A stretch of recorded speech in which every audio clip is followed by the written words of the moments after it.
I'm going to teach you a cutting technique with this fresh basil. So obviously we're not going to use the stems. Take the leaves off and keep the stems. What I want you to do is create in your freezer a stock bag. So where you're going to put your, vegetable trimmings in there, any herb stems, so on and so forth, that you can make soup stock with. It's better than just throwing these out, because there's still lots of flavor in these. You just not very palatable to eat them, right? Follow me and I'll lead you down the right path, all right?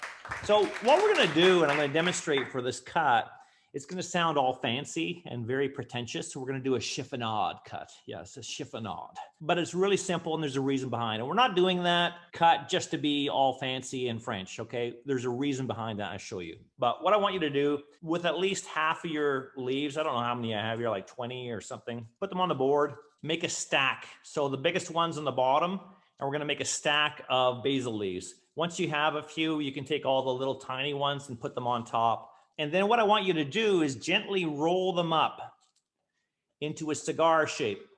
Okay, I'll show you. Really, really tight, a really tight cigar like that. See that? Don't smoke it. And place it on your board, and I want you to do really, really, as thin as you can, really, really thin cuts. And this is called a chiffonade cut. Let me show you and then I'll explain, okay?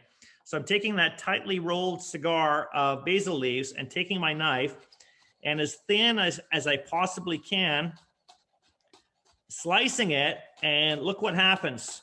You create ribbons of basil. Now, the thing with basil that you probably already know, but I'll tell you in case you don't, is if you were just to rough chop this, chop it, it would bruise, it would go black.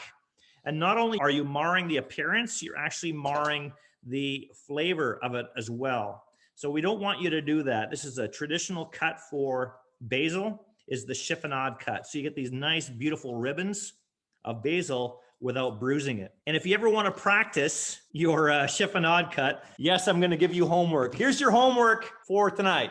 I want you to buy a big package of spinach leaves because they're nice and cheap, and go through that whole package chiffonading every single stack of 10 leaves. It'll take you a long time, but I guarantee you by the time you go through that whole package, you will know the chiffonade cut like the back of your hand. You really will.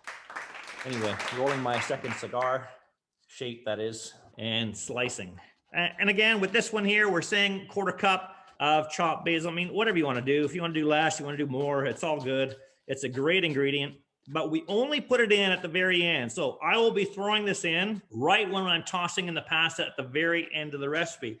And there's good reason for that. We toss it in the very end because, as we mentioned already, this is a very delicate herb. Anything plant-based, so you know, has essential oils. And when heated, the essential oils are released in anything plant-based. If we were to put this in at the very beginning, all the essential oils would be gone.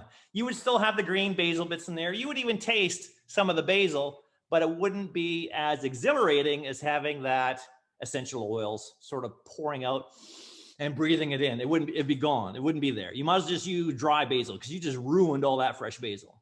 Fresh, delicate herbs need to go in at the very end of the cooking process so they can just be gently heated, release those beautiful essential oils, and it's an amazing eating experience because you smell them and you're just surrounded by these beautiful aromas of fresh basil.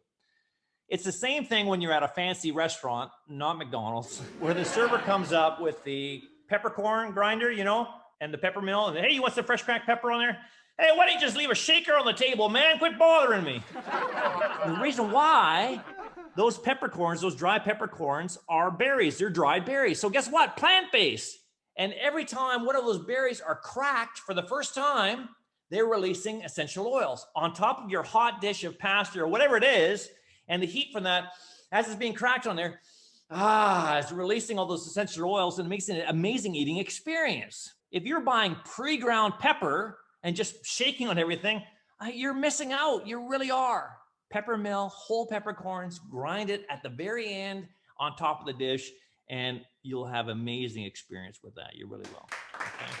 Everybody understand that? Let's put our basil in a separate container so we can toss that in with the pasta at the very end. And it's all good. We're going to take our pasta now and add it, and we're adding in the fresh basil and just stir it all together, and you're done, baby.